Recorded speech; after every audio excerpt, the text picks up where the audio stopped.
가주대병원 간센터 왕희정 교수의 간 이야기. 알코올성 간질환 원인과 치료. 왕희정 교수의 이야기입니다. 오늘은 여러분들하고 그 알코올성 간질환에 대해서 한번 같이 공부해 보고자 합니다.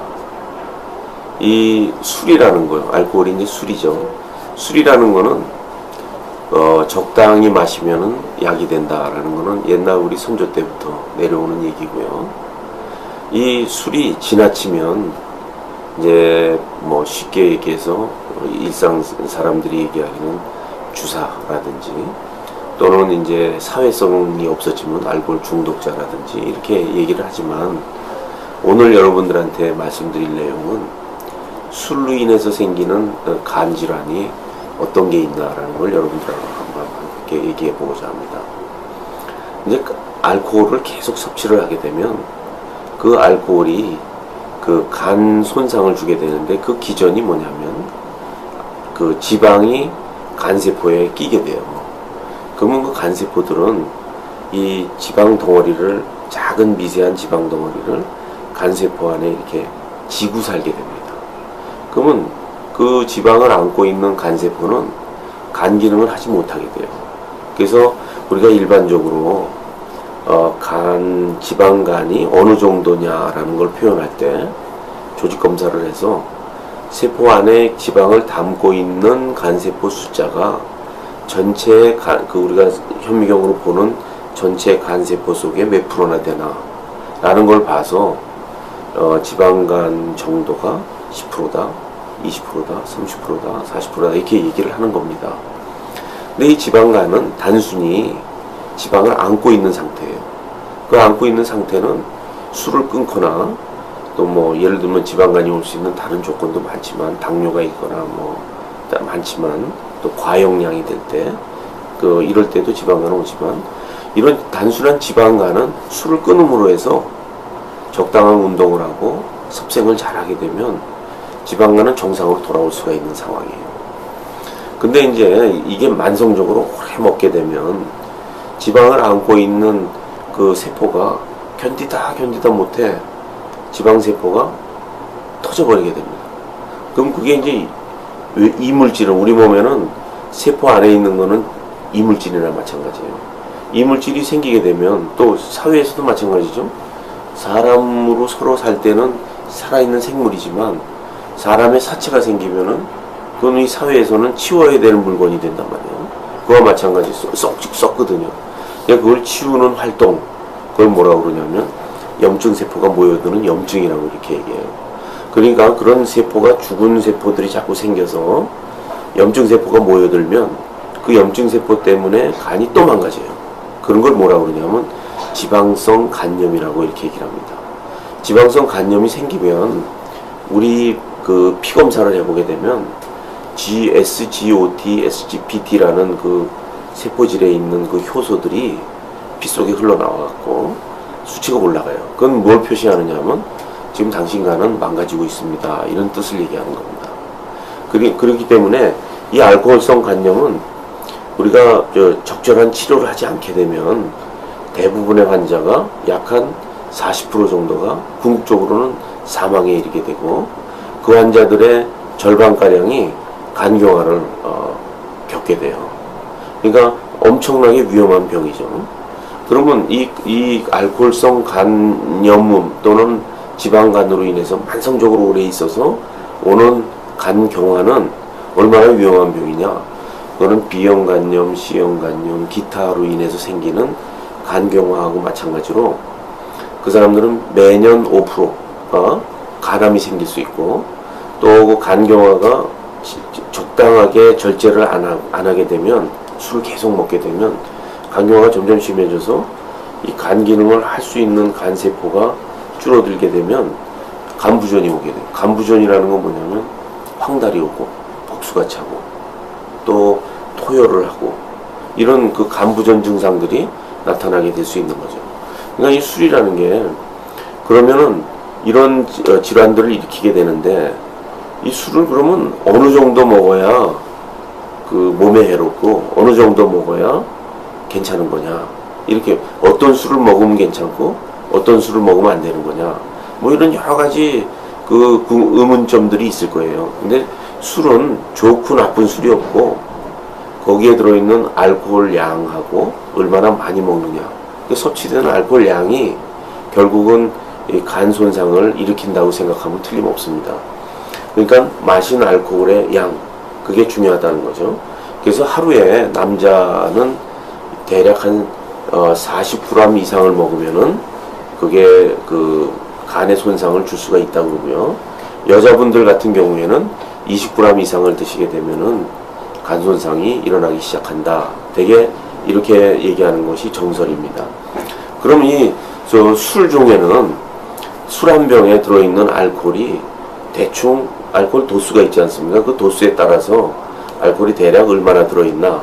그러니까 맥주 같은 경우 500cc 맥주 한 컵에는 약 12g 정도의 그 알코올이 들어있습니다. 그러면 예를 들어서 맥주가 40g, 남자 같은 경우 40g 이상이려고 그러면 500cc 맥주를 한 4잔 이상을 드시게 되면 간손상이 시작될 수가 있다라고 이렇게 생각하면 되고요. 그 다음에 이제 그 막걸리 같은 경우, 막걸리 한 주전자에 들어있는 그 알코올이 35g입니다.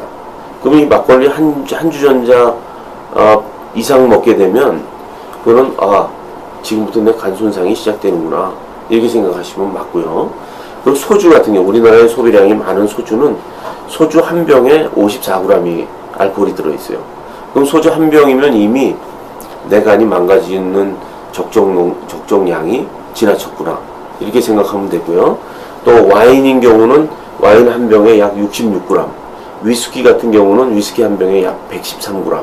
그러니까 위스키는 한 두 잔 이상 먹으면 간손상이 시작되겠구나, 이렇게 생각하면은 틀림없다는 얘기입니다.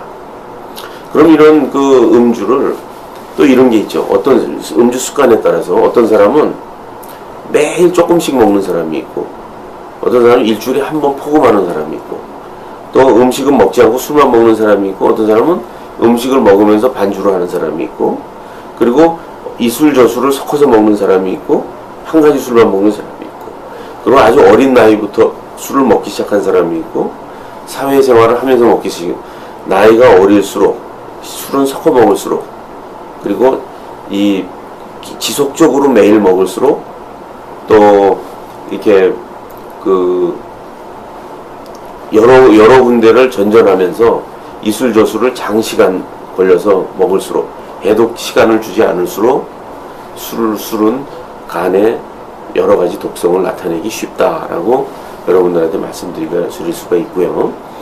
그리고 이제 이런 음주를 하시는 습관적으로 내지는 사업상 어쩔 수 없이 하시는 분들은 정기적으로 최소한 한 6개월에 한 번 정도는 그 병원에서 간 기능에 대한 검사를 한번 해보시는 게 좋겠고, 술은 뭐 한마디로 얘기해서 누구나 이해할 수 있는 얘기지만 절주, 또 40g이라는 거, 이런 양 이상을 넘어가지 않도록 그 적당한 선에서 드시게 된다 그러면 숙면을 줄 수가 있고, 순환에 도움이 될 수가 있고, 안정제 역할을 하고, 우리를 다음날에 그 일할 수 있는 여러 가지 그 힘을 줄 수 있는 이런 또 하나의 약의 역할을 할 수 있는 거라고 생각이 돼서, 적당한 선에서 절주를 할 줄 아는 것이 아주 슬기롭고 현명한 일이라고 생각을 합니다.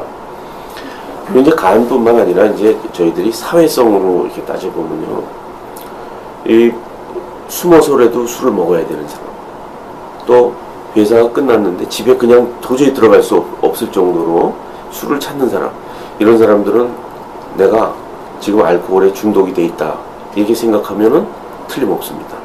그런 분들은 이제 사회 생활을 지속하기 위해서, 가정의 행복을 위해서, 그런 분들은 이런 그 금주 기관이나 금주 병원이나 이런데, 또 병원을 통해서 내 건강이 어떤지도 체크를 하고, 그건 하나의 중독이라는 거는 정신질환에 해당이 된다고 볼 수가 있어요. 그래서 그런 시설에 도움을 받아서 가능하면 빠른 시간 내에 그 중독 상태에서 벗어나는 것이 바람직하다고 생각이 되고요. 또 하나는 이제 술 때문에 이제 사회생활을 못한 적이 있다. 또 이렇게 집에서 며칠씩 알아야 회복을 했다. 또 간 때문에 술 먹다가 간이 안 좋다는 걸 알아서 병원에 입원한 적이 있다. 이런 분들은 술을 반드시 끊어야만 됩니다. 근데 끊지 않으면은 결국은 술에 져서 내 생명을 잃어버린다고 이렇게 생각하면 틀림이 없고요. 이제 알코올성 간경화가 와서 돌이킬 수 없는 상황에 있게 된 분들은 이 어떤 술에 대한 치료로도 회복이 될 수가 없기 때문에 그런 분들은 병원에서 적당하게 더 간이 나빠지지 않는 그런 어떤 비타민 B군이라든지 적당한 식사 습관을 교육을 받는다든지 간장약을 복용한다든지 하는 치료를 병원에 의존해서 간이 더 나빠지지 않게끔 하는 치료를 해야 되고요. 그런 것이 도저히 안 된다 그럴 때는 간 이식을 받아야만 합니다.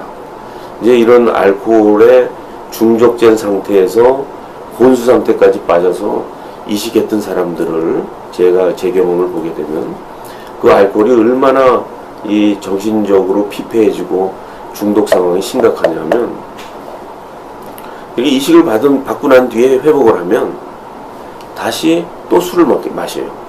그런 분들이 저희 병원의 경우에 보면 한 10% 정도 됩니다. 그 중에 절반가량은 절망적인 상태로 다시 간경화가 금방 오게 되고요. 또 절반가량은 잘 교육을 해서 결국은 회복을 해서 일상생활에 복귀하는 환자들을 제 경험을 했습니다. 그렇기 때문에 여러분, 알코올이라는 것은 이 사회에서 없어질 수는 없는 것이라고 생각을 하고요. 우리 여러 선조 때도 얘기했듯이 그 적절한 음주는 건강에 도움이 되지만 과음, 즉 남자에서는 40g 이상, 여자에서는 20g 이상의 음주는 우리 몸을 해할 수가 있고 내 생활, 이 아름다운 세상에서의 내 생활이 불가능하게 될 수 있고 내 몸을 해침으로 해서 내 가정이 파탄이 일어날 수 있다 라는 것을 염두에 두셨으면 좋겠습니다. 이 건전한 음주 문화, 이게 우리의 아주 행복을 결정지켜주는 하나의 중요한 문화라고 저는 이렇게 생각합니다.